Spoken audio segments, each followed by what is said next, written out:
Hey everybody, welcome back. You were listening to Joygasm, a video game and movie podcast. I'm Russ, Xbox Live Toaster 360. My partner in crime, Steve, Xbox Live Stevevich, is also here, as always. And it has been quite the eventful week in episode 186 today, August 15th, 2020. We're going to be doing things a little differently this episode just because there have been so many meaty stories that have come out this week that we're going to actually kind of forego the typical movie news, gaming news kind of thing. We are going to catch up with each other, but after that, we're just going to take each story at a time by itself and be able to properly analyze and chat about it. To give you an idea, though, we are going to be covering Epic Games' battle against Apple and Google.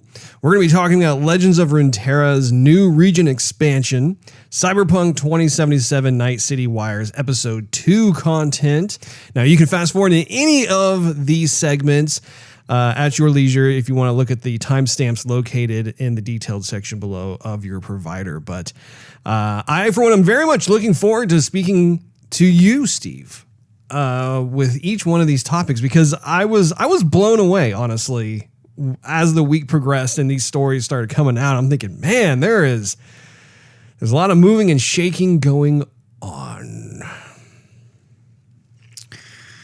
There is. Maybe for the better, maybe for not so better, right? Yes. We'll get to it in just a minute, but first of all, happy weekend. Happy weekend to you. It's going to be a scorcher today. It is? It's going to be like 106. 106 plus humidity. Yep. Which means it's probably going to feel like 112. Outside. You want a tan? I would love a tan. Unfortunately, I think I would just turn into a tomato instead. The wife and I were supposed to go on a hike. We might still go on a hike. But I brought up maybe we ought to put it off for the day, because there comes a point where you're outside and you're like, you're feeling good, but if it's just like a trudge just to get to where you're going or back to the car to get water, there tends to be some. It builds endurance, doesn't it? It builds endurance, but it's stamina. almost like the pleasure of the hike is lost when you're just trying to survive and find water.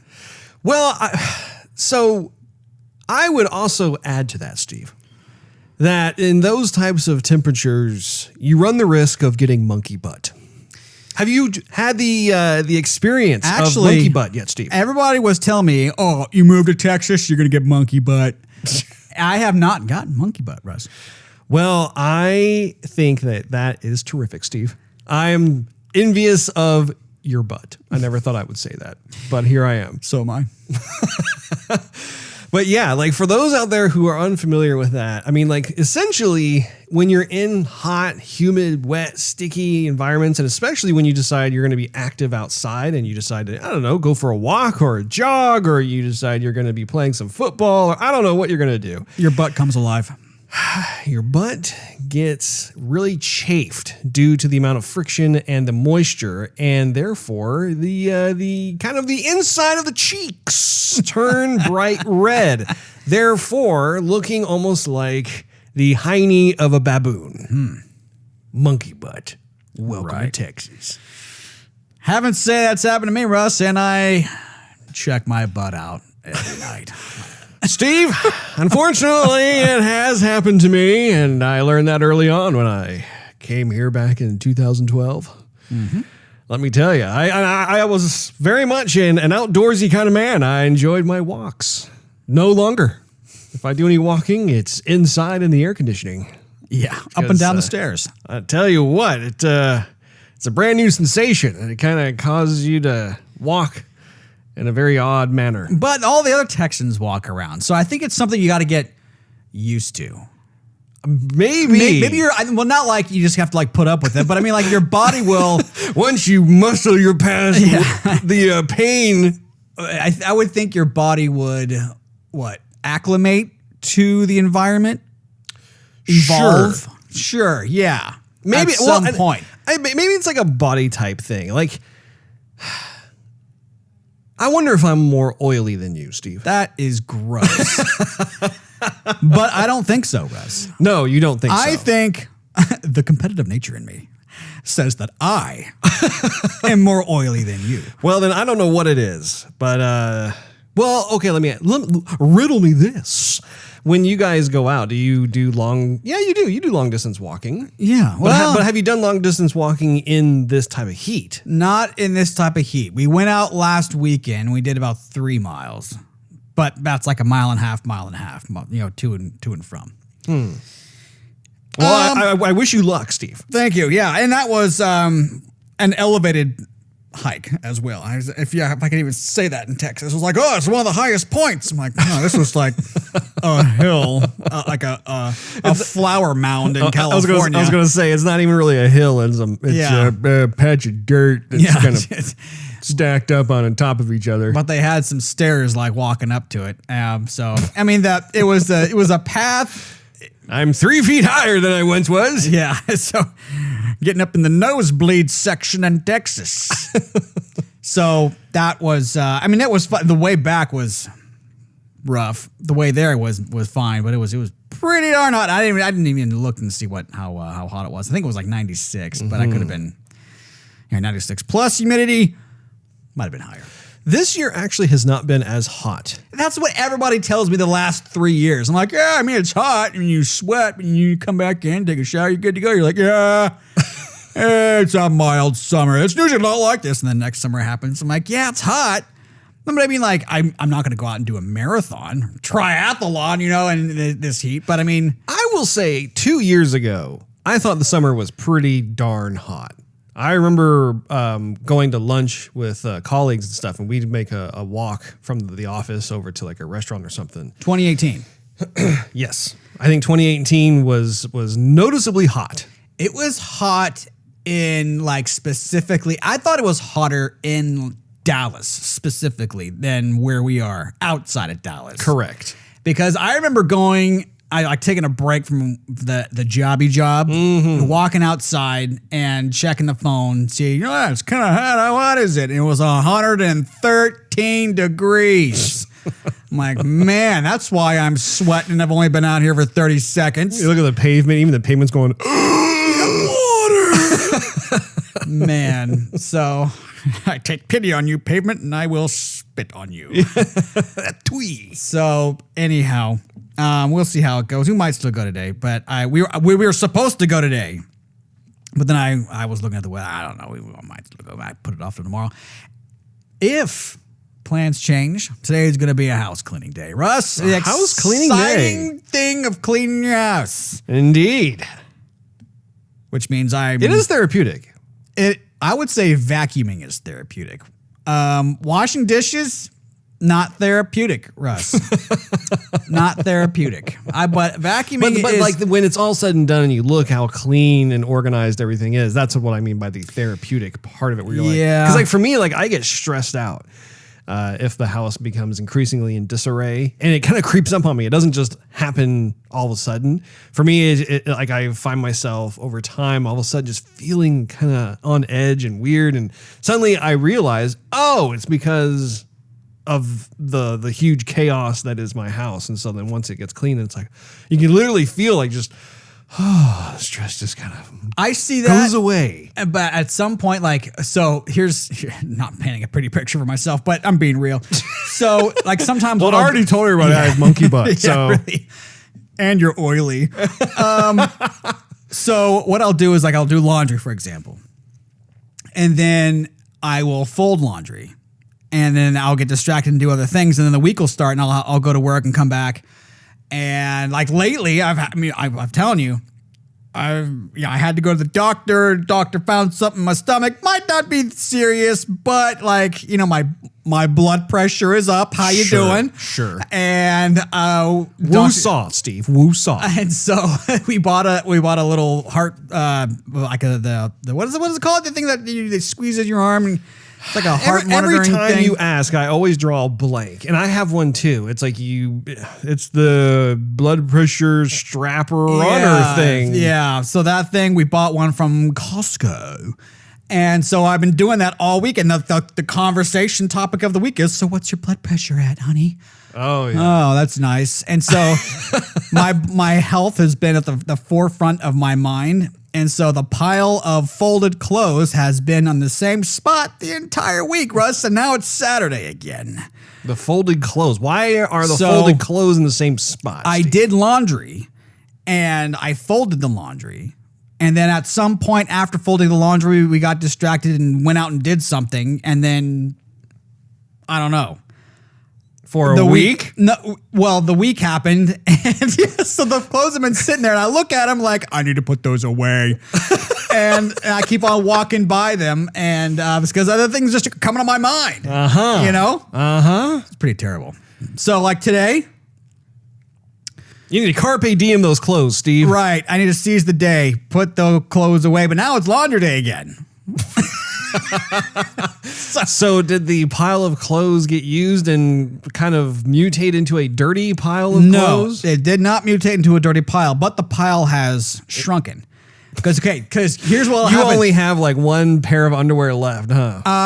Everything else is dirty and used in its own nasty heap. I have 3 pairs of underwear. Oh. But...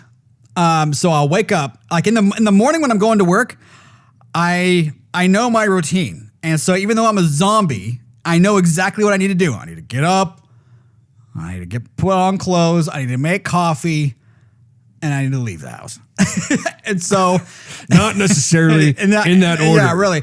You arrive naked and everyone. You're like, oh yeah, there's coffee. Oh man, well you're like in the break room naked with a coffee mug. Or why is everyone looking at me? I got in the clothes. Just give me a second. You're not even ashamed. You're like, it's one of those days. So there's been times where I'm driving and I get to work and I go, I'm forgetting something. What did I forget? And then it would be like deodorant. I'm like, oh man. So yeah. Anyway, part of me with my routine is I will see the pile of clothes. I'll go, okay, well, what can I do to take from the pile to make the pile go away? Oh, I need a shirt and socks and underwear. I've got a great idea. Yeah. I'll do it over the week so it is like I'm making progress. Exactly. Only it comes back to haunt me at the end of the week. Exactly. And so, yes, I've made progress, and then I get home thinking, I got to put that away. And then I'll get distracted with, like, dinner. And it's not you actually making the dinner, it's you eating the dinner. That's right. You get distracted by your gut. Yes. You're like, oh, I must eat now. And that reminds me, this is going to be a healthy how you doing. That reminds me, Russ, what's in my gut, what's in my abdomen might be that I've snacked too much the wrong way. What are you talking about? As in, I told you before that the okay, so you know what I'm talking about. No, I'm wondering what you're alluding to. So, well, I'm about to tell you. So, I wake up at night because I can't sleep, and I'll snack. And I'm like, well, okay, what should I snack on? Lately, I've been snacking on seaweed, which has been awesome. Like baked seaweed, it's amazing. Change your life. It changed your life. But before I would get like chips, just something to throw. Dog food. Yeah, dog food, whatever. And so, whatever I can get my hands on, that goes those down. little fish sprinkles you put in the aquarium, those are actually pretty good for a midnight snack. Tastes just like donut sprinkles. Little tangy. Now I know why the fish are so happy. So catnip, yeah, they seem to like it. I figured out why I'd try it. Anyhow, I've been eating too much salty food, is what it comes down to. And well, Steve, you're a salty kind of guy. And then during the day, I'll just run to the store and grab something I can heat up. Those have a lot of salt in them too, like 450 milligrams or more. And so this is like a chunk of, could be, allegedly, salt and like absorbed water, like slush, and it's formed a hard spot in my abdomen. Is that what the doctor said, or is that just is that Dr. Steve? That's what he is basically alluding to, because he goes, okay, I went to get my blood done, And that was a fun time, Russ. It always is. I love sitting there in the hospital, having just people, sticking in my arm and whatnot, having nothing to eat that morning. It's amazing. Not to mention the fact that it's kind of weird to see your life force leave your body. You're like, oh, that's mine. That's what's keeping me alive, and it's exiting my body. and so they did my blood, and it was funny because they told me like, oh, we're gonna do a blood test on you. I'm like, great. And so I get there like, okay, here's a cup, go pee in it. I'm like, you told me you were gonna take my blood. They're like, yeah, this is what we do when we take your blood. See, too. that's the kind of thing that it's like. I think they're playing practical jokes on us because like that makes okay, fine. I am not a medical physician in the least, but I don't know. I think I would probably have fun with like if I was a doctor, I would just like someone comes in, they got a problem with their throat, I just bust out the little knee hammer and start going like okay, you feel that? You feel that? Like, well, what does this have to do with my throat? Yeah, really. I'm the doctor. You're going to listen to what I say. I ask the questions. Yeah. Simon says. So I muscle up some moisture from somewhere in my body and take care of the cup. And so anyway, I do my vitals. And then a few days later, he says, oh, your vitals are great. Oh, they look good. They're fine. You're healthy as an ox. Yeah. So I say, okay, well, here's the thing is that oxen. So I've been popping like Rolaids and Tums, not like every day. Oh, okay, that's what it is. I'm gonna weigh in here because I didn't realize. Oh man, the tone of your voice I was feeling better. Well, okay, so I think I know what you're gonna say. How many do you take per night? It's not a per night thing. Okay, that's good. That was the first test. The second test is when you actually take them, how many are you taking at a time? The bare minimum, like one. If one doesn't do it, then I'll take two. Nah, you're fine. Are you sure? I'm 99% sure. You were alluding to like a kidney stone. I had one. So here's the reason I say it is because like a while ago, I would say about 2 or 3 years ago. I had some kind of like change up where my body suddenly just it couldn't handle certain kind of foods as easily. Like for instance, like a normal pizza. Like if I had a pepperoni pizza, I have to be careful because the remoulade sauce and as well as the pepperoni has a certain a bit of acidic quality to it. And I would be waking up with like acid reflux at night, and I'd be like just having lots of heartburn, that sort of thing. So I started taking like Rolaids or Tums or whatever, and they worked great. But I didn't realize how you have to really be careful about how much you take, because I was popping like 3 at a time, sometimes 4 at a time. Oh man. And that's what caused all of a sudden this kidney stone where like I remember waking up in the middle of the night. It's always the middle of the night I don't know if it's the same way for other people, but like I wake up, I have like this searing pain that is going. It started on the side, on my side, like around my torso, kind of where like just above the pelvic hip area.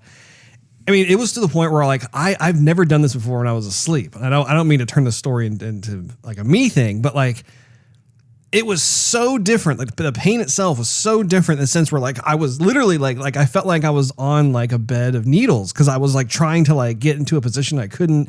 And finally I just had to get up. I literally could not keep laying down regardless of which position I was in. And then I suddenly had an urge to go to the bathroom. And when I was in there, that was when the pain was starting to move. And I kid you not, it feels like this little, like if you can picture like a Skittle, like some sort of Skittle size, with lots of barbs, and it was making its way. I could feel it moving as I was peeing from the side of my body. Oh no! Yeah, all the way over to the front of my intestines, and then but luckily it didn't hurt on its way out. Like oh, thank God! I was really surprised because I heard horror stories about that, and I was like, okay. But as soon as it went out, the pain immediately stopped, gone. It was amazing. So I don't think that's what you have, because your thing is like high up on your rib cage or something. It's like right below my bottom rib. Yeah. And I always thought it was a muscle because that's like where your stomach muscles are. Right. But it's hard on one side and then not quite as hard on the other side. And so the doctor ended up basically saying it's a hardening of your abdominal wall, is what he said specifically. And he says he alluded to the salts. And so basically what we're going to try is a new diet. Low salts. I feel like I'm 70. Low salts. I need a restaurant with low salts, please. Basically, everything you're going to taste from now on will be bland. Well, at least until we figure out what's going on. And so, like, this morning we had eggs. And I was like, salt on my eggs. And the wife goes, nope, pepper. I'm like, yeah, I can do pepper, sure. And then we had like these baked potatoes from Costco. And so then so she goes, no, those potatoes are already salty enough. So if you want salt, put the egg with some of the potatoes. So I mean, it's not terrible. It's not terrible, but I've been making some healthier choices. I'm gonna start drinking pomegranate juice, and I haven't drank that much water. I keep on thinking I drink water, but I'll drink like a couple of like the regular bottles a day. Sure, I'm supposed to drink like 4. I've drank like 1.5. Well. Yeah, I mean, I think a lot of that depends too on how active you are. Like if you're just sitting at a desk all day, it's like apparently even if you're sitting at a desk, you're supposed to be like way hydrated. So I mean, those same people are saying, "I need to eat like 6 apples a day." I'm like, what? If I eat 1, I'm fine. I don't need 6. Anyhow, I hope that gets resolved. You'll have to keep us updated as to what's going on with all that. But having said that. What have you been playing, Steve? What have you been watching? Let's get back to it. See, you learn a little bit of everything on the show. So actually nothing really new. We haven't watched anything new on Netflix. So we haven't even started 24, the last season, with Jack Bauer. The following takes place between 9 a.m. and 10 a.m. Anyhow. Shows Steve sleeping. Where is he? So, where's the bomb? Anyway. I left it in the toilet. Yeah, you want to see it? You didn't. Anyway. So, we haven't started watching like anything. We've been I've literally just been playing Ghost of Tsushima. Tsushima. I think we're talking about the same thing. And you say tomato, I say tomato. But I will tell you, a friend of mine, I did my due diligence. I told someone to buy Legends of Runeterra. And they bought it. And they got it. Well, buy it, download it. I mean, you don't really buy it. Yeah. Download it. But now he wants to, put some money into it. Of course. There you go. So I did my due diligence. So he picks up the game, and we play it once, and I spank him. Like spank him so hard he gives up. Is this while he's playing? You're next to him and you're giving him some good game pats, or yes. Are you playing against him in the game? Well, maybe they're one and the same. So I do that, and he had like 8 points left on his Nexus, and he just gave up. He just gave up. I'm like, okay, well, this is awesome. Kind of sucks that I didn't finish you off, but okay, whatever. You give up. And then he was like, oh, I got to go to bed. Bye. I'm like, man, someone's butthurt about losing. Good grief. And so then he's like, hey, let's play again. I'm like, okay, let's play again. So I play him again.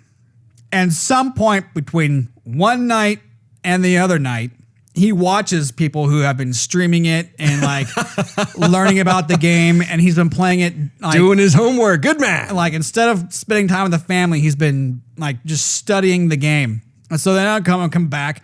Like, okay, yeah, let's play it. And he spanks me. Like, literally, I think we played like 6 games and I won 1. Wow. And I'm like, yeah, I gotta go to bed now. Okay? I gotta go to bed. Well, good for him.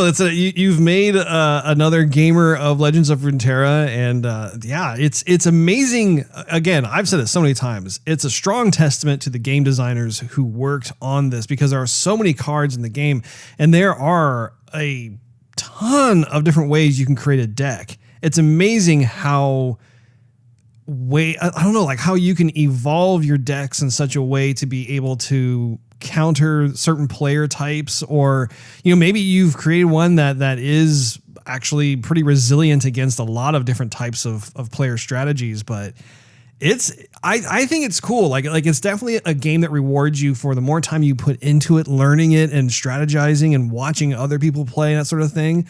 You don't really see that too often. Like if you're looking at another game and you're watching someone play it, yeah, sure, you'll pick up certain things here and there. But the game design itself isn't as acutely like set up in that way where like you really do feel like there is a payoff in terms of how you're learning how to play better. Other ways are more like cheats almost. It's like, oh, that's how you do it. And then you go and you do it. Well, that's good, Steve. What else have you been playing? That's about it, Russ. That is about it. All right.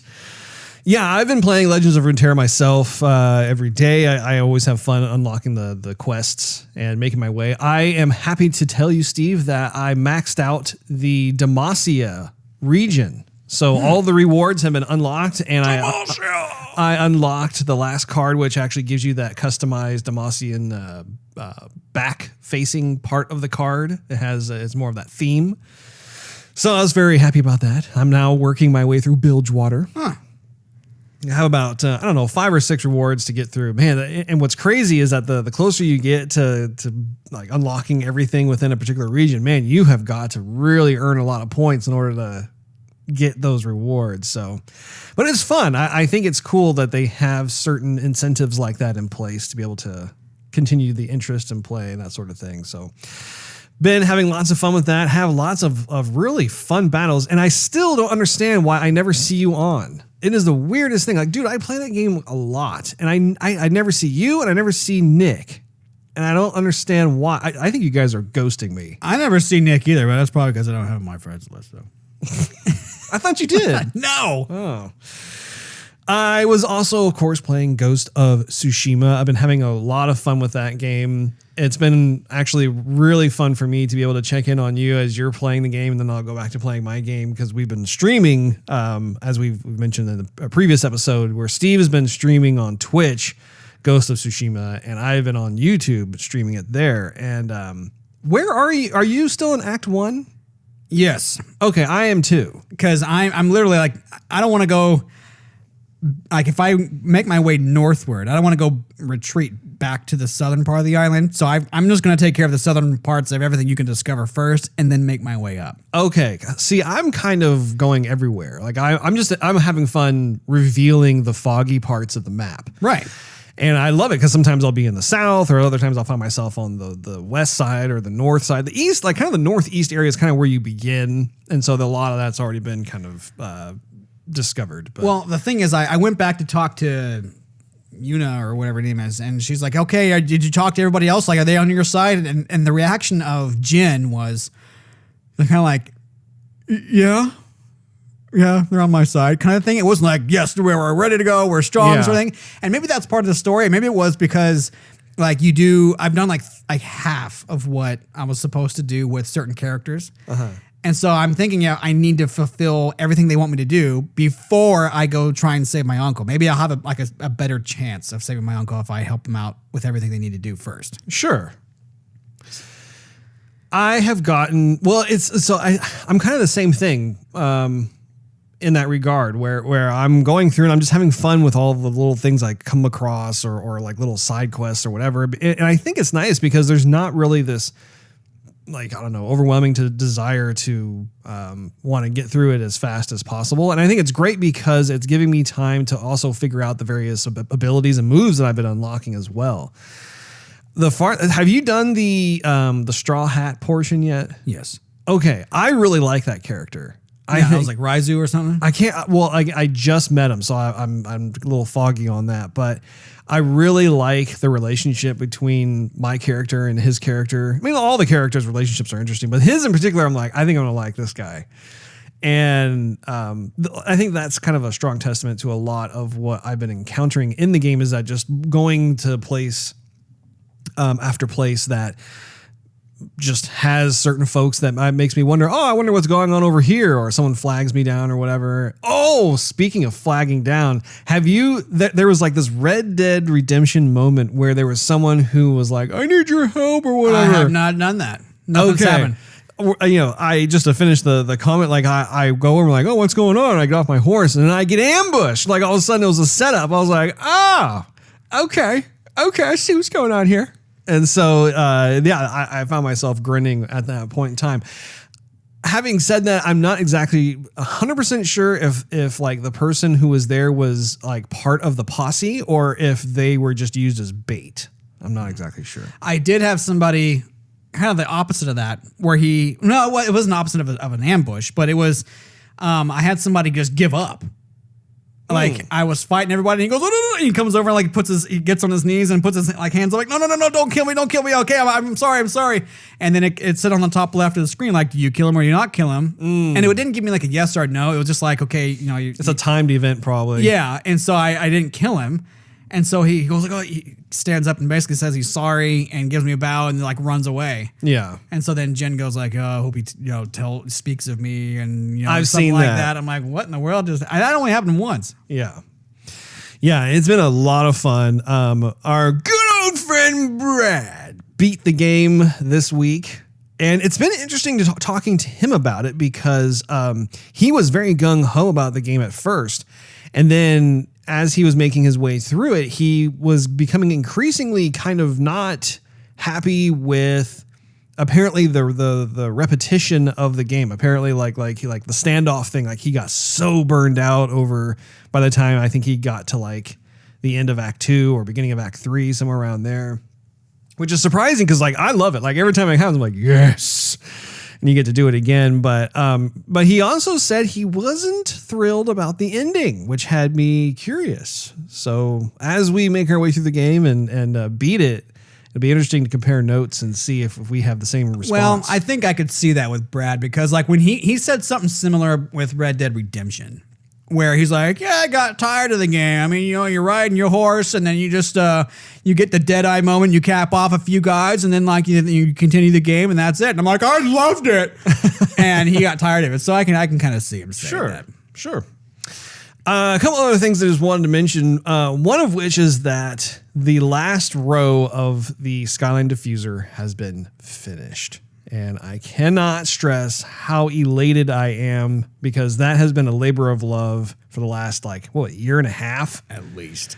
It's between like a year and a half to 2 years, but this weekend's project is actually going to be us mounting it onto the wall. So I am beyond stoked to be able to get this up and hopefully everything works. Hopefully we don't tear the whole side of sheetrock off from the wall, but I'm definitely looking forward to having this finally up, and it's a big step toward getting our Joygasm studio all set up. The last thing I wanted to mention really quick too is I saw an article that really was an eye-opener, and that is that AMC Theaters is planning to do a reopening, and I don't recall what day it is. I apologize for that. But apparently the day that it opens, they are selling movie tickets for 15 cents. And I just couldn't help but think back about how, like, I don't know, it's almost like Twilight Zone-ish in the sense that, like, back during the 1918 Spanish flu, it probably wasn't even 15 cents in order to go see a movie back in the day. It would probably cost like a nickel or something like that. Hence the Nickelodeon. But just thinking about like, let's say like the 50s, for instance, it probably cost like 15 cents to go see a movie.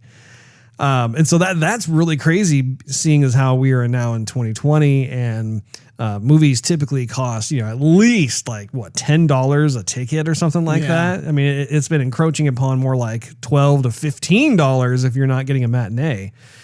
So I think the theaters are definitely struggling. It's understandably so, just because of the pandemic and that sort of thing. But my goodness, like I kind of want to buy a ticket just to have the stub that says 15 cents, because that will, like, I don't think that'll ever happen again. Like maybe it will, like if like say that we have a repeat of what's going on or whatever, but it's so weird to like be able to have something from a major movie chain like that. And I'm not sure if AMC is going to be the only theater to do it or if like Cinemark's going to follow suit.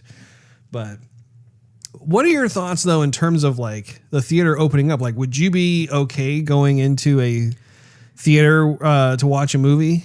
I would be a bit paranoid, but I think I'd be okay. I mean, it would really depend. I wouldn't just go see a movie to see a movie. Like, it would have to be something like, oh, it was, Star Wars. Yeah. Return of the Jedi's back in the, okay, I'm gonna go. Yeah, tentpole movie. So we have a number of different stories that I'm looking forward to getting into with you. The first one is, I thought it'd be fun to start off with, is Cyberpunk 2077 Night City Wire Episode 2. There were some major takeaways from this. The first of which is that they were going more into detail about the 3 classes. So if you recall, there was one that was kind of the Badlands class where you start. Nomad. The Nomad, exactly. Thank you. Yeah. Where you start out outside of Night City, which I thought was actually pretty interesting. And then you have the second class, which is like the street kid.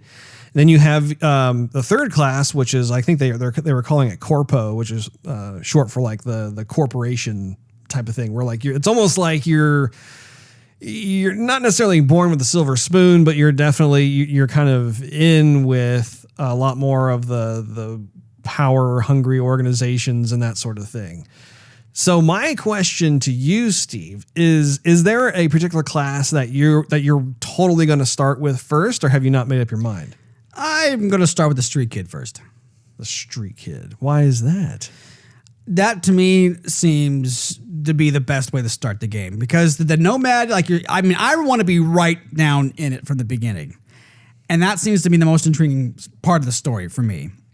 When I play the game again, I kind of want to go, okay, well, I'll start it and, I'll have more business sense when I'm the capo, or sure. Yeah, sure. I'll start at the Nomad, and I'll have, that kind of knowledge of, whatever drug or, survival or whatever it is, and start and then make my way into Night City.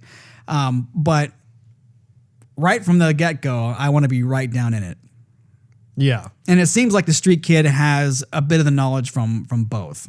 And so you're going to be learning a little bit from what the other 2 folks know, but the other 2 seem more like specialized or specific, while the street kid, and from what I see, is more of a blend. Yeah, no, I agree. I think it seems to be more of like a blend unto itself. I'm not sure which one I want to start with. I do think that I share your sentiment, like with the street kid choice, where it's kind of the best of both worlds, where you're kind of like the scrappy character and you got some street smarts and you're familiar with some of the territories and whatnot. But when it comes to the challenges, perhaps like maybe I want to be able to try and get away from Night City and go to the Badlands and be able to visit there and that sort of thing. But at the same time, though, each one of the story arcs really fascinates me. I think that in terms of the replayability, I'm totally going to try all 3 and see what kind of nuances there are. And my hope is that they actually are very different. I would hate to start one and then, you have, a couple of different ability advantages that are exclusive to that particular path, but then really the story is all the same. Like, it would be kind of a bummer in that regard. And I think it's fine if you have certain characters that are the same that you interact with, but in different capacities, that's okay too. I just really want it to be a separate story altogether. Do you think that they're going to be that way, or do you think it's going to be more of the former? I think they'll be separate. I'm not sure. I'm not sure how they're going to do it. I think at some point they're all going to be linked, but I think the people that you're going to interact with, I don't think that the people you're going to interact with will say that the same exact lines or the same exact things to you. Like, there's some games, like if you play one character, they'll talk to you one way and they're like, oh, I want to see how the game plays if I play somebody else completely. And then the people say the same lines to you. Yeah. And you just kind of have a different personality. I think the game will treat you differently depending on who you are. Like, if you're the Nomad or you're the Capo, and you'll have different things to say, you'll get different responses, and I think people will interact with you differently based upon your prejudgments that they're going to make on you. Yeah. Yeah, definitely. The other thing I noticed too is the amount of weapons that they were showcasing, and that really wasn't a a main topic of the episode itself, but they did show quite a bit. I'm really liking what I'm seeing. I'm liking it too. I thought they were going to show more. I mean, when I was watching all the weapons they had, I remember previously in like the 45-minute clip that they had like way back when. Yep. They're like, oh, yeah, you can have all these weapons. This is what you can do. And so I already kind of knew that watching this clip, and it looked more familiar to me. It wasn't such a surprise. But when she said, well, hey, what's your favorite weapons? And he starts talking about the weapons, but it's all the weapons that you've been watching with in that entire like segment. I thought I was waiting to see something new. So at that point, he goes, yeah, I want the sniper rifle. I'm like, okay, you show the sniper rifle. I get it. He's like, I want the shotgun here with with these. And I'm like, yeah, you showed us that already. Okay. So anyhow, it kind of left a little bit of, it wasn't not cool. I'm not going to say that, but, it was getting to a point where I was wanting to see something different than what they've already showed. And then they just kind of showed us what they've been showing us. And so to me, it wasn't that much of a surprise. It was more of like a drill down of the weapons, because in the 45-minute demo, they revealed the weapons to you as they were playing it. But I thought what was really neat was that they were showing how you can customize these weapons. You can buy different parts for it. You can probably hack certain other peripheral devices and stuff and add it to your weapon. And I was really glad to see how, they had, I think, like at least 5 or 6 categories of weapons that they were going through. And I was like, man, that's really cool. I, for one, was glad that they didn't show any new weapons in this episode, just because I want to be surprised. I think I'm running the risk of, when I watch these episodes, of kind of spoiling the game a little too much. And both of us are already sold on the game. We can't wait to play it. There is that overwhelming desire to want to watch as much content as possible, just because I'm so excited for the game to come out. And I'm glad that they're staying within their lane. They're not just kind of blowing their wad and be like, here's the entire game. I think that that's going to allow for people to enjoy the game more. One of the other things I noticed that I mentioned to you over the phone is the graphics fidelity has really improved. At least I noticed it when I was watching this particular episode, where everything is looking much clearer, crispy. The colors are richer and deeper. I think that with them being in kind of like this final polish phase, because they do have about 2.5 months left before it goes and gets tons of copies made of itself. Well, they said they're pretty much done with it. They're just polishing it up. Yeah. Yeah. And so you can see that in this episode, where suddenly you're like, whoa, like certain scenes that I had seen in a previous showing of the game it looked good back then. And looking at it now, it's like, wow, they're really putting the spit shine on this thing. And so that makes me really excited. And even like you saw, Keanu Reeves' character in there, Johnny Silverhand. I think there's certain scenes where he was singing. It looks so good. Yeah, it did. I didn't see his, the voice. So it seems like they're using Keanu Reeves' voice for Keanu Reeves when he's just talking to you. Right. Except when he's singing, then it's somebody totally different. Which, correct. I don't know if I want that. Keanu Reeves has been in a band. Well, I don't know if he sings, though. He doesn't sing. I think he's a bass. Yeah, I think he was bass or guitar or something. Yeah, he plays bass guitar, I believe. I'm okay with that. That kind of thing doesn't necessarily bother me. So the second story is Legends of Runeterra New Region announcement. And so I just by happenstance saw this. It really wasn't covered on some of the gaming news sites. I found this on Twitter, actually, on their Twitter feed, but it's got me excited just because the premise is that they say, let the stars be your shield. You get to play as Tarek, I believe is how you pronounce the name, as well as 6 more champions on August 26th with the new expansion, which is called Call of the Mountain. So I know that this is another champion from the League of Legends. They're totally tapping into that. I think that's a great idea. And I wrote some notes down based on some of the cards that they were demoing in this particular trailer. So Tarek himself, when he levels up, the description below says My supported ally and I cannot take damage or die this round. So that's actually that's a pretty big deal because I don't believe there are other cards that exist that have that type of description or keywords. But furthermore, you also copy the last spell cast on only me and my ally. So that's actually really helpful too when you're going into battle against insurmountable odds, it seems as though. Or it seems like, I should say. Now, to kind of further go into like what the whole copying of the spell thing. So Tarek gives an ally tough, which is, we're all familiar with that ability. And if you cast a spell on him, then that spell is also applied to that ally. So like the buffs and the keywords get shared between the two cards. I think that's actually pretty cool because we've seen more of a Diet Coke version of that. Like, certain characters can like give a barrier, for instance, to one of their allies. And I think that actually can change the tide of battle. So this is actually taking that a bit further. Now, on top of that, too, they were talking about how there's another card called Blessing of Targon, which this is more of a standard thing where it grants allies +3/+3. I think it's probably just granting one ally that. Nothing new there. They have another card called Mountain Sojournus or Sojournus. I'm probably not saying it correctly, but it says grant my supported ally +2/+2. And if that ally has support, it actually repeats the support effect. So to give you an idea of that, do you understand like what they're saying with that? Yes. Because like for instance, like that I don't know what the actual name of the card is, but like the moose that comes up and like it'll give the card next to it like life steal or whatever it is. It's kind of like that. But the idea being that you can have a chain reaction. Like if you have your strategy set up in such a way, you could literally have that repeat across like all like 5 or 6 cards instead of just one card. So that's definitely worth noting.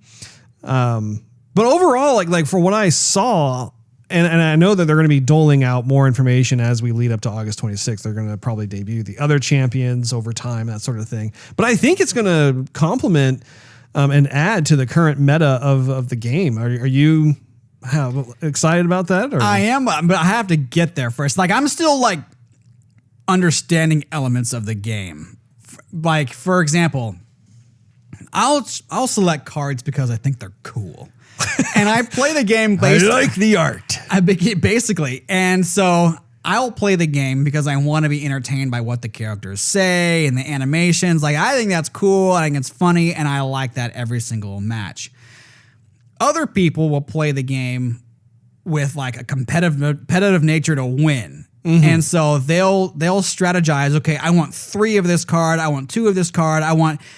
And so it's like me going, okay, I'm going to take 3 of the spells for deal 1 damage to all the enemies and 3 health to you. Yeah. If I did that consistently, you'd be like, man, all you're doing is throwing spells at me. But I would keep my health up and I'll just whittle away at you. And so there's that strategy also. I don't know. To me, I love all the interaction between the cards, and when you play something out and you might only have one of the cards, like it costs you 9 points to get, and then it does something awesome, like yes. And so to me, I don't need to win to feel like I enjoyed myself. Yeah. But some other people do need to win to enjoy. and so they'll completely strategize, and yeah, I mean, good job. But it's 2 different perspectives. So, I mean, I might, like, for example, I never got into the labs. I have yet to do an expedition token. I have yet to do, like, there are tons of stuff. Yeah. So, and I've been looking into it. I mean, I didn't even know how to, like, I thought you could click on your deck to figure out how many cards you had. And I did that, but I didn't know that you could right click and figure it out. Like, I just found that out. There's a lot to the game, for sure. Like, in the labs thing, to your point, I tried it a couple times, and it's fun. My thing is I haven't played as many people online just simply because I just have so much fun just playing the AI. Right. I'm like, I'll just play whatever. And I really should play more players because I'm going to improve that much more. Because I mean, players are way exponentially harder than the AI. So I think it's going to be fun to get into more of that. So the next story here is that, so this is kind of a doozy. Fortnite is banned from Apple and Google app stores. And as a response, the developer Epic Games is suing them. So I have some stuff here from CNET that if you just bear with me, maybe we can kind of work our way through here, because there is a lot. I was trying to figure out, like, hey, what was the setup for this? So CNET reported that Fortnite developer Epic Games, as I have said already, is they're suing Apple and Google after both pulled Epic's hit game from their app stores over direct payment disputes. As of right now, neither are allowing users to download and install Fortnite on phones through their digital marketplaces. At the heart of the debate is whether Epic has the right to include a direct payment service in its Fortnite app, circumventing Apple's and Google's payment systems and the up to 30% charge Apple and Google levy on each transaction. So I'm going to stop right there. I have tons more notes in there, but I figured that would be a good place to start. One of the things that surprises me is I was unaware that Apple and Google's platforms also take a 30% charge off of in-game app transactions. Right. I didn't know that. I thought their model was based on, if you want to have the game be sold on our platform, then every time the game sells, just the game, like you buy the app, that's when they get their 30% take. And then anything that they decide to do within the game is the developers to have. So this is eye-opening to me, because if I'm reading this right, it sounds like every type of microtransaction or any kind of thing that you're doing, they get a cut. Yeah. How long has that been going on? That's been going on for a long time. Man, I had no idea. I think that lately certain apps are way more popular and people downloading and using microtransactions.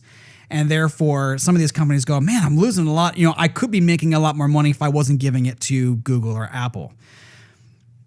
Many people, people are going to have either an Android system, which is made by Google, or they're going to have the Apple system. Either way, pretty much most of the folks today are going to have a smartphone of some kind. Yeah. And your younger folks are going to be getting new phones way more often than your older folks are going to be getting new phones. And the younger folks are the ones downloading new apps, new games, putting out the reviews, whatever. And so when you have like Fortnite, which is very popular and people are throwing money at it on the console and the PC and on the phone, I'm sure they're looking at the numbers going, okay, on like through Microsoft or through Sony, we're making X amount of dollars. And maybe that's less on those platforms because that's the platform people play the most, and maybe Microsoft and Sony and whoever else take less of a cut, and so it's A-okay. But Apple, those are the terms of the agreement. Like, yeah, okay, they're using our platform all the time to play. We're giving you the tools to put your game to make you money on our setup, but to do that, we take a cut. And if they're not okay with it, then they make it on a different platform, or they don't make it at all.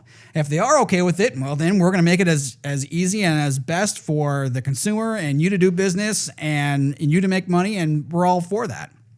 The App Store doesn't exist just to make Apple money, but Apple makes phones, they make software, they make other stuff. Man, they've been in business a long time. They know how to make money, and this is, a lot of this money goes into R&D just to.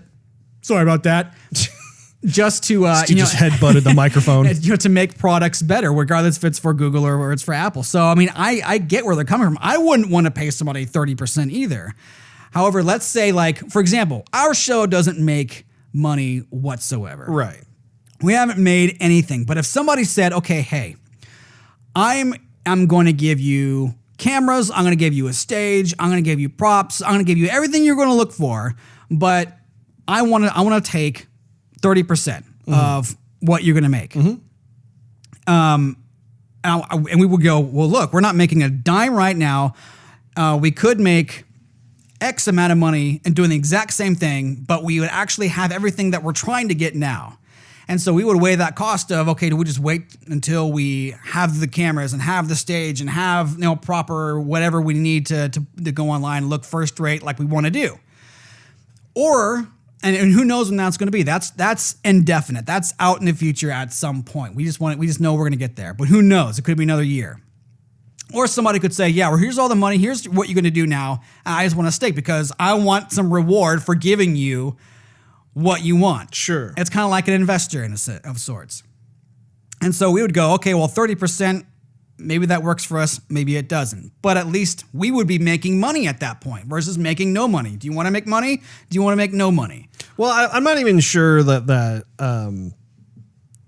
like I think what comes to mind for me is, like, for instance, if let's say I'm a business owner and I'm leasing my business space from a landlord. Right. So I pay the landlord the monthly fee for being able to have my business on that property.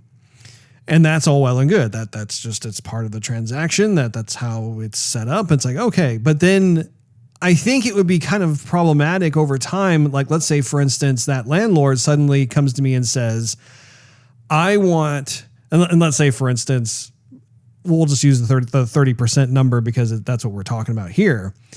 I want 30% of all your sales that you make in addition to the monthly payment. I don't know how that would sit with me because it's like, you know, I've got my own overhead. I've got to try and make a profit myself. Like, there's a lot of pressure that's on me as a small business owner where I'm trying to just, you know, get ahead as little as I can.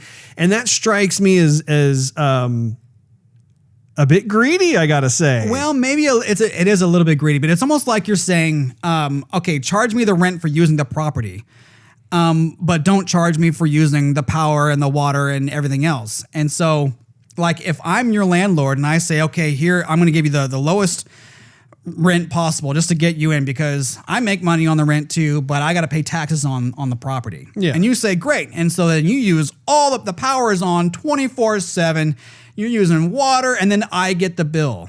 And so then I got to go, okay, well, you're using my property. There was really no benefit in giving you access to use my property because at the end of the day, the price that I'm paying for power and water and everything else so that you can make money is not making me any money. I don't think that typically, I don't think that's how it works though. I'm just, but that, I don't know how that's how it works either, but because like if you rent like an apartment or you rent a house or something like that, you're going to pay the landlord the monthly fee, but you are still responsible for paying the utilities through, like, you have to set up your utilities. It's not going through the landlord. And I think it's the same thing for businesses as well, where like the folks, like the landlords who own like the commercial property, for example. So yeah, you're being like very, very specific. Yes. So, but if the terms of the agreement were, it's a flat fee, no matter who you are, to rent my property, just to rent the property, and that's it.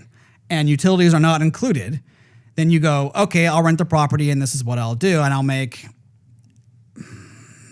and you know, okay, I'll rent it, I'll do my business, but I'll make money elsewhere. Kind of like free advertising. You know, I make an app, and I don't charge for it, right? But other advertisers are paying me money, so I'm making some revenue that I can pay you the rent, right?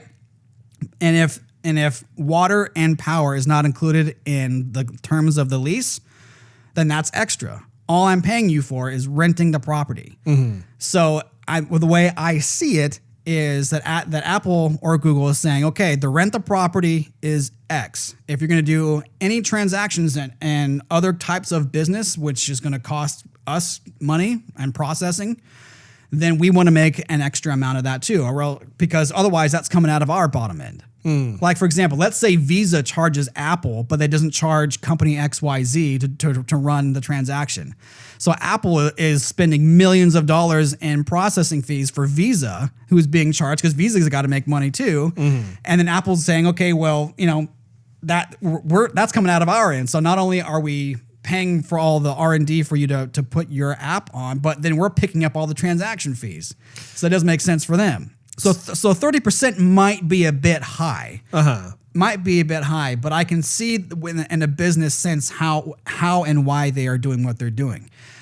I don't think the 30% though is brand spanking new. I just think that certain companies who are making tons of money and seeing that they could make more because this is their sole, like what they do for a living. Yeah. I would think that if you do 30% and with the millions or hundreds of millions, maybe even dollars that Fortnite brings in, I just think that they want to recoup more of that money. So I'm going to keep going here. It says Epic's lawsuit alleges that Apple has become a quote, behemoth seeking to control markets, block competition, and stifle innovation, end quote. There's another quote I wrote down that continues on. It says Apple is bigger, more powerful, more entrenched, and more pernicious than monopolies of yesteryear. Epic continues on saying that Apple's size and reach far exceeds that of any technology monopolist in history, end quote.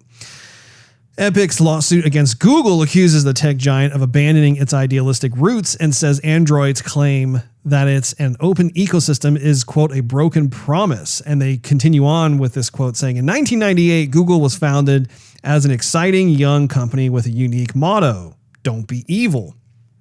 And the complaint continues on. It says 22 years later, Google has relegated its motto to nearly an afterthought and is using its size to do evil upon competitors, innovators, customers, and users in a slew of markets it has grown to monopolize, end quote. Which is true. Yes. And when asked about that, when CNET went to go ask, Google declined to comment on the lawsuit itself. So we're kind of removing these layers a bit more and more. I'll go a little bit farther here. It says Apple earlier Thursday said it chose to remove Fortnite from its App Store because the game violated guidelines. Apple says it applies equally to every developer and that are designed to keep the store safe. Apple's and Google's decisions to ban Fortnite from their respective app stores marks a dramatic escalation in the debate between the tech giants, the developers that make programs for their devices, and regulators interested in examining it all. So like the hearings and that sort of thing. So Apple's iOS and Google's Android software together power nearly all of the world's mobile devices. That's no surprise. That influence has remade the tech industry and the larger world economy, helping bring to life businesses like ride-hailing and delivery company Uber, game maker Zynga, and ByteDance's TikTok social network. It kind of goes on and on from there. So I'll stop right there for a moment. I have some more notes, but so it's interesting to think about in that regard how yes, like these platforms have actually been very beneficial to small businesses. I definitely applaud both companies for allowing this opportunity for like these garage company startups, right? They don't have a lot of capital, but they've got great ideas. They have raw talent. They want to be able to put their application, whether it's a game or otherwise, onto the store.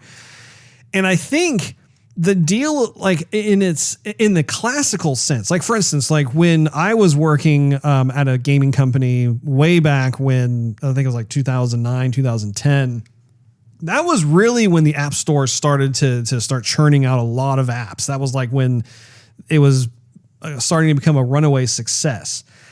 And the games that we made for mobile, they were designed just specifically to like you buy the game and that's it. Like that's how we make our money. Apple takes 30%, we take 70%. Okay, it sounds like a swell deal. And I think it is a swell deal in terms of like when you start out in that classical sense. But our games at that time, we didn't have any kind of microtransactions or any other types of transactions that take place within the game that allowed us to try and make even more money. That wasn't the point of the games that we made. So it's interesting to look at the situation that they're in now, because I do think I agree with you in the sense of like maybe the percentage point itself. Like if Apple were to come out and say, hey, we think that it's great that you're able to make additional money, but like for like let's use the processing fees or whatever it is, the processing that takes place every time a transaction it gets handled, and that gets probably handled through the Apple platform or the Google platform.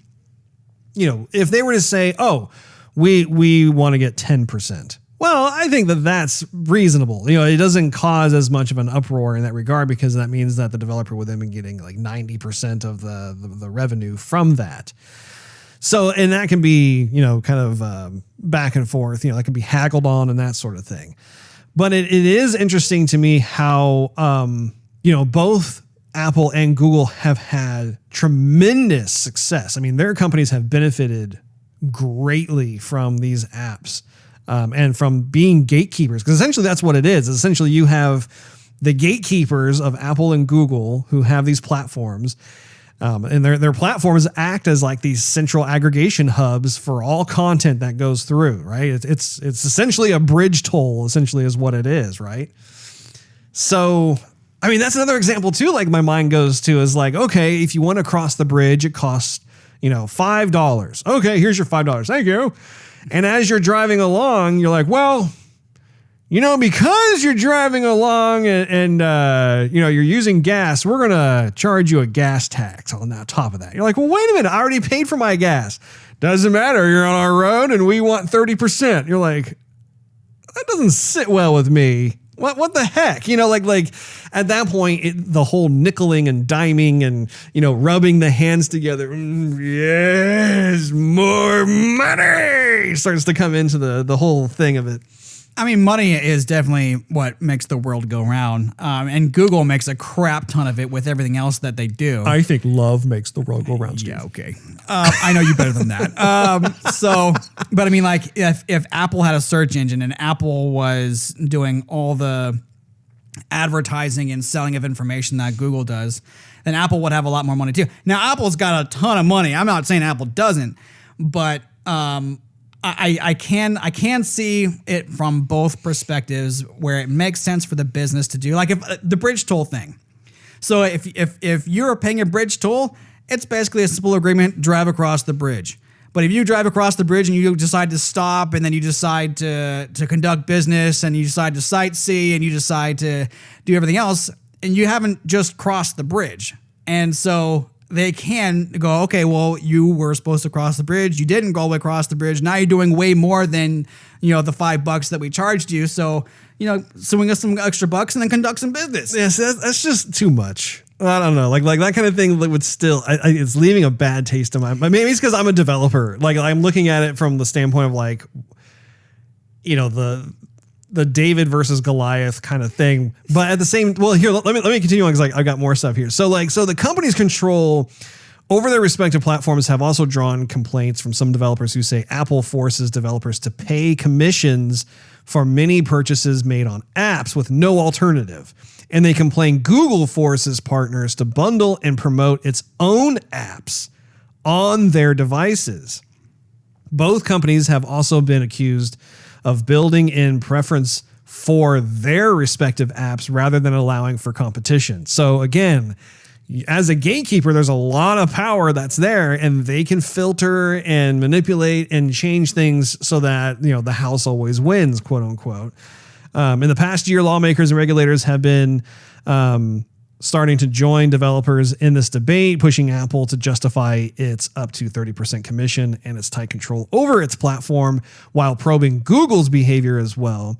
The company has still come under criticism for its fees, leading music giant Spotify and other companies to file complaints with the European Union's Competition Commission. The EU in June launched 2 investigations into Apple focused on its App Store and its handling of the technology behind its Apple Pay payment service.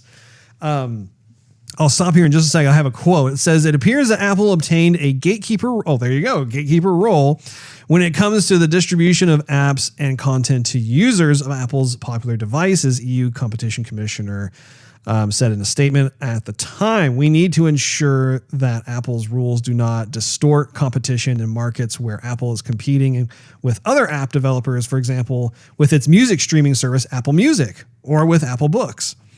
So that was the end of that quote. So it's interesting. I'll stop right there again, but it's interesting to me how now you're starting to have other competitors come in. Like Spotify is probably one of the biggest alternatives to something like iTunes or Apple Music, Google Music as well.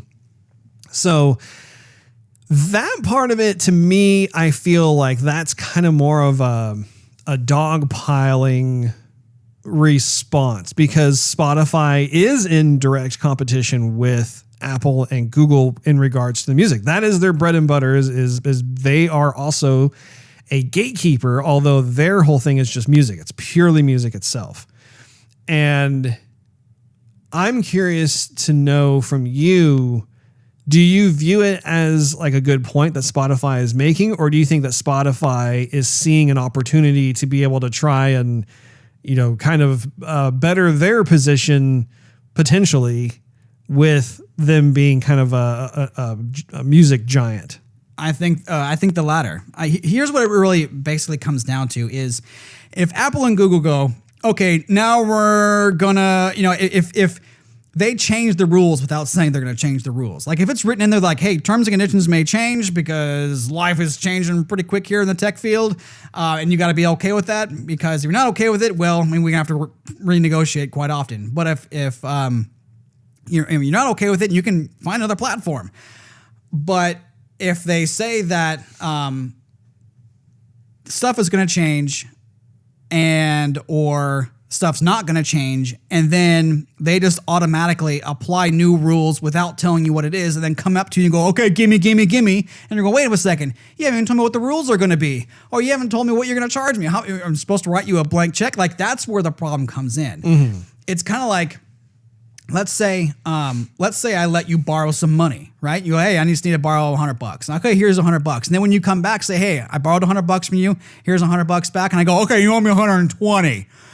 And you go, why? You were supposed to be $100 I borrowed you, just give you back. You're like, yeah, but it's interest. And you're like, but you didn't say you were going to charge me interest. I mean, I guess that makes sense, but I would have liked to known that in the beginning, right? Yeah. So I could see it from the app standpoint, and Spotify's fantastic. I mean, Spotify in comparison to Pandora, they definitely have some benefits, and Spotify is a giant.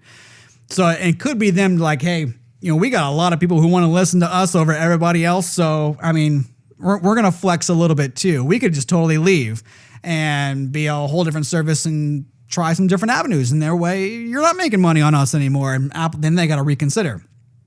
But I'll go back to let's say I let you borrow like my car, for example. And you say, I just need to borrow for a little bit. And I say, okay, great. And then you go, thanks. And you take the car and you put 50,000 miles on the car. And you go, here's your car back. Thanks, let me borrow it. And I go, man, I only had 20,000 miles in the car before. Now I have 70,000. Like there's some major wear and tear.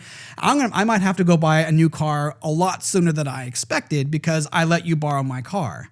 And so to me, I think, well, I personally feel like I need to have some sort of recouping of what you're basically leaving me the bill with. Because you put 50,000 miles, that's a lot of wear and tear. Yeah, but I don't think that's a good example, just because a car is a physical thing, right? It's something that will have wear and tear, but this is I know, but what I'm saying is that I don't think it's necessarily the best analogy when it comes to this, just because this is more of a virtual setup, right? It's a computer program that you don't get wear and tear on a computer program, right? Like you have a coder that you pay. True. They make an algorithm. That algorithm is an automation. It just keeps going and going. I mean, like the only kind of like maintenance that you need is like if a server crashes or whatever else. But I mean, that is kind of a set fee when it comes to this sort of thing. So I hear what you're saying in terms of the car situation, but I think that's why this is such a different scenario in the sense that because everything is digital and virtual, those types of things that normally you would keep in mind as you're going through that particular analogy, they don't necessarily apply. Well, here, let me get through the last section, the last chunk of this. I find this whole thing really fascinating is Epic proceeded its public fight with Apple with a series of high-profile moves. The company's first step was to offer a discount for its hit Fortnite Battle Royale game, which brings together up to 100 people on a cartoonish game-simulated island. We already know that. There they fight till the last player is standing, blah, blah, blah. Fortnite's design hit it big. The game is easy to grasp but hard to master. It's playful and vibrant visuals, free from the blood and gore that's typical of most fighting games, made it more palatable to families and preteens. And it's free to download with the only charges coming from what they call V-Bucks. And we already know that. It's the in-game tokens players can use to buy different cosmetics, different types of like stylish aesthetics. So the 4 things I have listed here is that on Thursday, Epic announced discounts of up to 20% permanently if players buy V-Bucks directly from Epic, but it opted to keep prices where they were if players buy via Apple's or Google's payment system. As a result, 1,000 V-Bucks will cost you $9.99 if you go through Apple's or Google's system, but only $7.99 if you get it directly from Epic. So that's interesting. The second point is that currently when using Apple and Google payment options, Apple and Google collect a 30% fee, and the up to 20% price drop does not apply. Oh, actually, you know what? Let me back up. This is a quote from Epic. So let me just back up a bit. So, quote, currently when using Apple and Google payment options, Apple and Google collect a 30% fee, and the up to 20% price drop does not apply, Epic wrote in a blog post earlier Thursday. They continue on with another quote. If Apple or Google lower their fees on payments in the future, Epic will pass along the savings to you, end quote.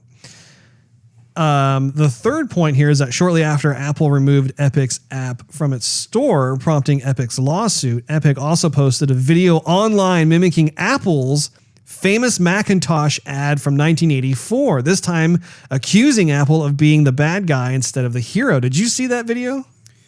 I did not see the video.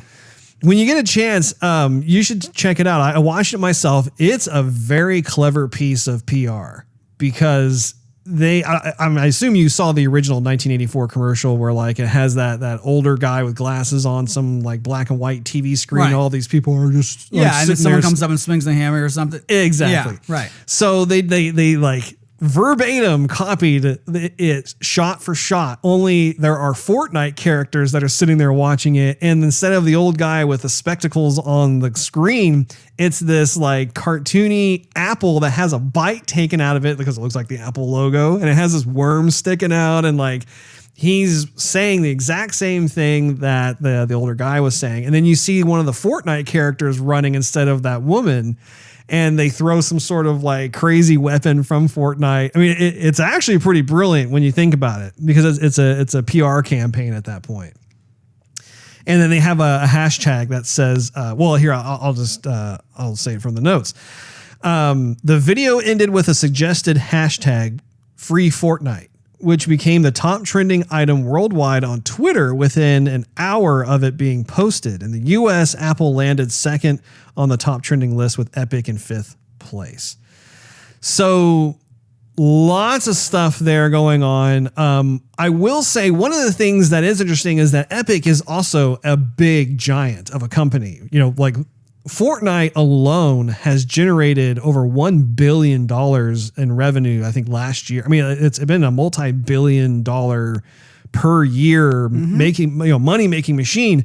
And my hat goes off to Epic for having that kind of success. So it is interesting to see one of the big boys in the gaming industry going up against the Goliaths of these gatekeeping tech industry giants, right? And it's tough to go back and forth in a certain extent, because you can tell that, Epic just wants to make more money. And there's kind of this gray area that we were talking about earlier, where it's, on the one hand, you want the developers to be rewarded for their hard work and that sort of thing, but you also need to have the gatekeepers be able to make their money as well. I'm very interested in seeing how this plays out. I want to know who's going to win the lawsuit. Are there going to be countersuits? What's going to happen? Because if I'm Apple or Google, I understand, I recognize, I identify that Epic is a developer that I want on my platform. Like Fortnite, yes, please, because you're going to make that much more money on there. So the relationships, I think, are going to be very important to maintain. Like, you don't want to throw someone under the bus. You don't want to necessarily burn those bridges. And I think when it comes to a company like Epic, like they have their Epic Store, right? Their Epic Store is something that came about after Valve did their Steam platform. And like, you know, Epic has been very aggressive in like trying to like, you know, compete in these different capacities and that sort of thing. And you know, it's always after like the bigger, better deal type of situation. But I am not sure where I stand on the entire thing. I'm still having to process through. I see points on both sides. Have you spoken to our friends at Jupiter? I have not about this. It would be interesting to talk to them because they made the game and they made a fantastic game. I was talking about it for months. But someone else they had to go through with the game who was helping them. I wasn't involved, but publish it or distribute it or whatever they did. I don't know about that business. But then there was Google on top of that and Apple on top of that. So that's like their party, the party who owned them, and then two others like gatekeepers. That's four parties who are all making money on it. And as far as the little information I know, everybody walked away very happy from that deal. Yeah. And nobody is living like close to the bone. Like they're happy. They are definitely happy. And so if that was the case and I am correct, then it makes me think of the hundreds or thousands or millions of other app companies who are smaller than Epic and Spotify, who don't have nearly as much muscle to flex. And therefore, they're not crying about it because they're happy where they're at. Versus some of these bigger guys who have a bigger audience and they are seeing that they want to make more money. And so they want, and it's, the way I see it is they want special rules for them. The only thing is that special rules really need to be hashed out to like the nth detail because all of a sudden everyone's going to want special rules for them. Well, and I think too, it's important to keep note of how like the gatekeepers themselves, like they built these wonderful platforms that have benefited a lot of these up and coming developers, like what I mentioned before. And I do think what is interesting is it is kind of the classic case of, hey, how come that company has so much money? But at the same time, it's due to the fact that they made a great product. In Apple and Google's case, it's the platforms that act as these hubs for these apps to live on and be sold and make money, that sort of thing. And so it's interesting in the sense that, like, for me, like I said, way back in the day, like the only thing I was aware of is just they make their money at like every time an app is purchased. I was not aware about the in-app purchases, which had to have come later on. Like, I don't know. I'll have to look at that. I'm curious to know when they decided to also add that in. And maybe it was always there and I just wasn't aware, but I do think that there is kind of it's too strong to say, you know, like they're trying to demonize the company. I don't think that's what it is, but I do think when you have a company that makes a ton of money and it's again, that David versus Goliath kind of situation where you do want to try and take home as much of your own profit as possible. You know, I think that it's a new wrinkle, at the very least, it's a new wrinkle in the journey of the microtransaction, because the microtransaction by itself has led a very turbulent and perilous life so far, whether it's from the gamers who do not like pay to win or the notion of having to pay more money, that sort of thing. I think it's been this long kind of discovery process. And that's another reason too, is that, you know, microtransactions, I think, really started happening, if I had to guess, like 5 years ago. Probably. Somewhere around longer there. than that, I think, but yeah. But like it really came into its own, I would say, roughly 5 years ago. And so I want to say Apple may have updated their agreements when it comes to that. Let's say roughly between 5 to 7 years ago is when they updated that particular portion, because microtransactions really didn't exist prior to that point. So we'll have to see. I'm going to look forward to having updates on this, because I know that they'll have them as they move forward, but very interesting. That wraps up this episode of Joygasm. Make sure you tune in next week. Thanks for hanging out with us. If you enjoyed this episode, we invite you to check out patreon.com/Joygasm, which is spelled Joygasm, and can consider becoming a monthly contributor. You'll get exclusive perks and early access to the show. Not to mention, it really helps us continue doing what we love to do. Also, you can follow us on social media and YouTube. Just do a search for Joygasm TV. Last but not least, search Joygasm TV on Twitch to see us stream our gaming adventures live every Wednesday night at 9:30 p.m. Central Time. We will see you next week when we talk about DC layoffs and fandom, not to mention Halo Infinite getting delayed until 2021. We'll see you then.